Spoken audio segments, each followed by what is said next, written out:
পুড়িয়ে মেরে ফেলে স্বামী ভাইয়ের মতো একজন ভাইকে কুপিয়ে কুপিয়ে হত্যা করে এই স্বাধীন সোনার বাংলাদেশে অত্যন্ত দুঃখ লাগে। সেই মানুষ এদের তো বড় পরিচয়, এরা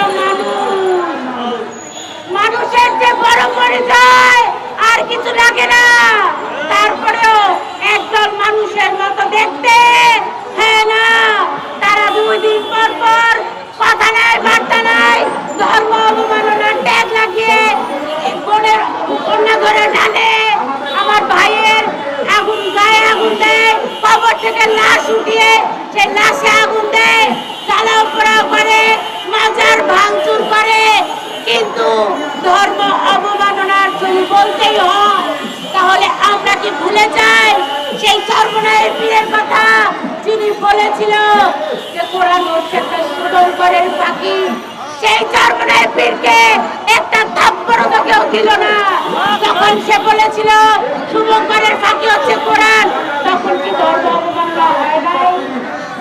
যখন জামাতি নেতা আমির সাহেব বলে যে আমাদের নবীজির সুন্নাত এটা বলে আরেকজন বিদেশি কূটনীতিককে পিছন থেকে জড়িয়ে ধরে, পুরুষ হয়ে পুরুষকে পিছন থেকে জড়িয়ে ধরে আর বলে আরো বেশি করে করবে কারণ এটা নবীজির সুন্নাত, তখন ধর্ম অবমাননা হয় না? তখন ধর্ম অবমাননা হয় না? যখন জামাতি নেতারা বলে রোজা পূজা এক, যখন জামাতি নেতারা বলে জামাতে ভোট দিলে জান্নাতে চলে যাবেন, তখন ধর্ম অবমাননা হয় না? ধর্ম শুধু একজন পীরে অবমাননা করে, ধর্ম শুধু একজন অন্য ধর্মের মানুষ অবমাননা করে। ইসলাম ধর্ম এত ঠুনকোনা রে ভাই, যে যা বললো তাতেই অবমাননা হয়ে যায়।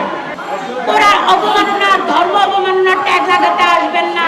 শান্তিপ্রিয় বাংলাদেশে সব মানুষ সমান।